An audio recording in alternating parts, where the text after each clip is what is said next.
Before this video starts, I think I need to address some very important stuff.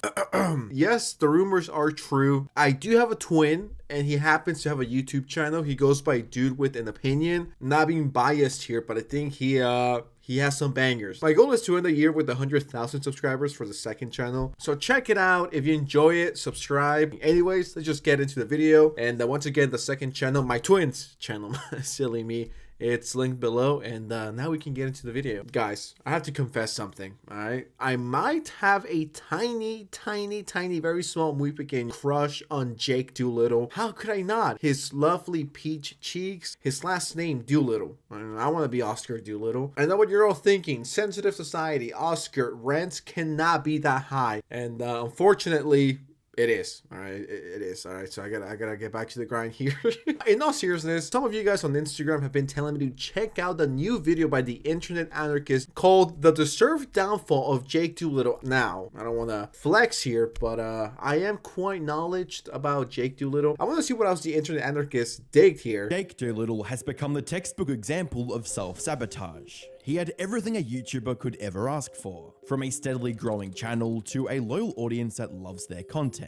But it didn't take long for him to throw it all away. The moment Jake dropped his Ethan Klein expose video was the exact moment he made the biggest mistake of his career. Or maybe it's when you frame their medical concerns as tactics to profit from their viewers.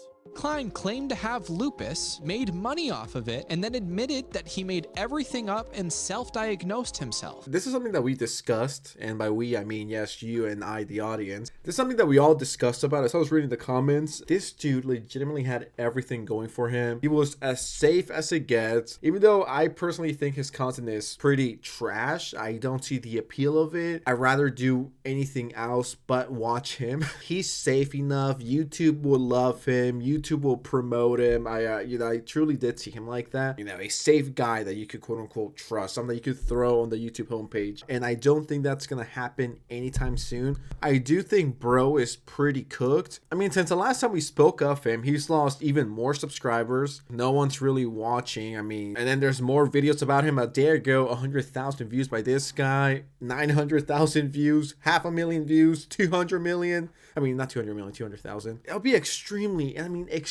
hard for him to come back. No one would ever want to work with him again. And he's admitted to the fact that sometimes he doesn't even like talking about certain stuff, but he just does it because that's how he gets paid. That could be a turn off to some people. I don't know what this guy's doing. The downfall of Jake Doolittle is here, and I'm all here for it. Something else that I want to say regarding this video is the fact that this video is very well edited. Like, I don't know what he uses to edit. I might have to hit him up. Pretty good. I wish I could edit like this, but not as talented. All I could do is yap. A second chance. But as you'll learn in this video, he threw it all away in spectacular fashion for one of the most popular series on his channel, in which he exposed other, often bigger creators for things like deceiving their audiences and plagiarism. And while some label Jake as a morally grandstanding hypocrite, this approach to creating content catapulted him from 500 to 250,000 subscribers in a little over 2 years. Most fans also really loved the content, with many commenters thanking him for shining light on these issues. Now, it's important to note that the thing that made these videos good was Jake's neutrality.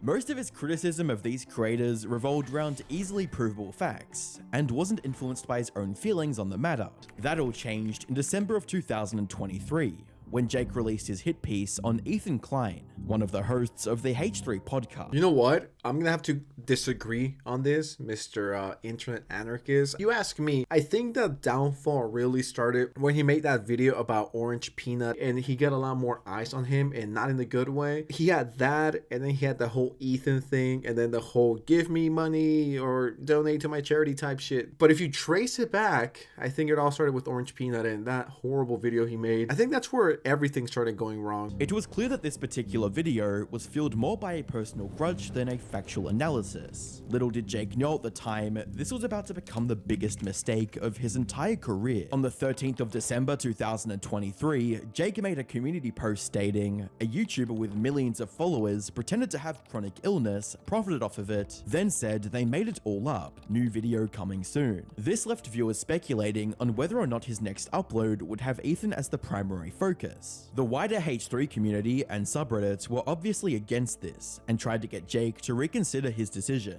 but he was determined to go through with it, and by the 29th of December 2023, he published a video titled Ethan Klein, Harmful or Hypochondriac. Everyone knows this. I'm not going to waste your time. I don't want you guys to skip forward if you're comfy in bed or just watching it. Don't get your remote. We're going to skip through this because everyone has seen this before. Long story short, Jake accused Ethan of faking a disease, and it all turned out to be wrong, and it backfired. And ever since then, Jake has been cooked, all right, for over a year now. So he also said that he was allegedly profiting off his illness, and it was just such a weird video, man. Like, it was something that could have sat in the drafts, and honestly, it could have stayed there forever. But no, bro, how to keep going? At the start of the new year, Ethan shared an Instagram story that foreshadowed his reply to Jake, reading, "My face when I'm excited to return to the podcast tomorrow." Not long after, Jake left his own Instagram story begging for the backlash to stop, reading, "I'll do anything to make this stop. The death threats, telling me to kill myself and saying that I was never sick in the first place is something I cannot handle. I was trying to make a video from the perspective of a sick person and it didn't connect with everyone. I was in hospital last week after posting the video. I legitimately cannot handle anymore. I apologize to everyone involved." Is this guy always at the hospital whenever he's in drama? Like, this guy calls someone out and then they respond and he's like, "Oh, please stop. I can't handle it. I'm at the hospital." Is this a common theme with him? Now, Jake, and to any other YouTubers out there, never,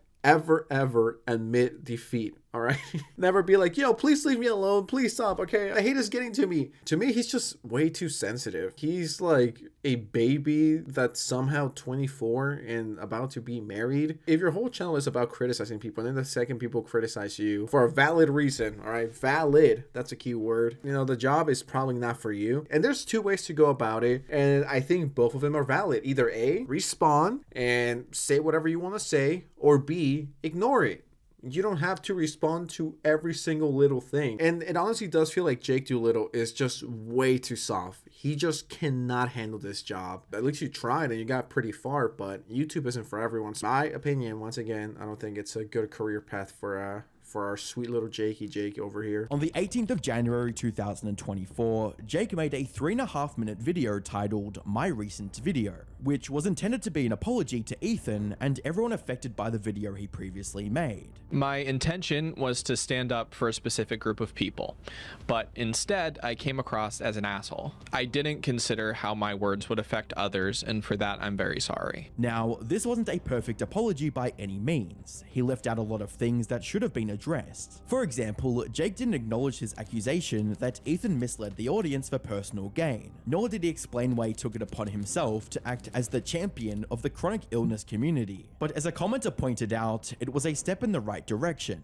reading, "I think apologizing is a great step in the right direction, except you left out so much. Wish you put more effort into addressing specific things you said rather than general statements. Feel like that would go a much longer way." And while it didn't undo the damage that was already done to his reputation, it gave Jake another chance to prove himself. He went back to his old factual self and started making videos on creators who deserved the criticism. You know, we all know how the story ends and how he got to, well, where he is right now. Everyone fucks up. Everyone makes mistakes. I think it's all about how you bounce back, and that he should have staked to this. I don't know what it is with December and Jake Doolittle that he wants to embarrass himself. Whenever it's December, it's time to go to the hospital and to embarrass myself, guys. Bro fumbled big time. Things were finally looking up for his most loyal fans. That is, until the 14th of December 2024, when he threw away the little credibility he had left with a single video. At a first glance, it looked like a typical Jake Doolittle video. It was titled, "I'm frustrated with commentary YouTubers," and had I'm Alex and Cody Ko in the thumbnail. This led everybody to believe that his video would be a deep dive into the darker side of the commentary YouTuber community, like I'm Alex mentally and physically abusing his girlfriend, which I talked about extensively in this video, or at least something along those lines. But as it turned out, the video had absolutely nothing to do with Cody Ko, I'm Alex, or any commentary YouTuber for that matter. It was 100% clickbait. Now, this on its own would be enough to enrage most viewers. However, the actual contents of this video were somehow even more infuriating, leaving even the most loyal fans completely outraged at Jake. Now, once again, we all know where this goes. The whole, you give me money, my charity never stop. What else did he said? He was like, I'm gonna change the world, I'm gonna cure cancer, I'm gonna,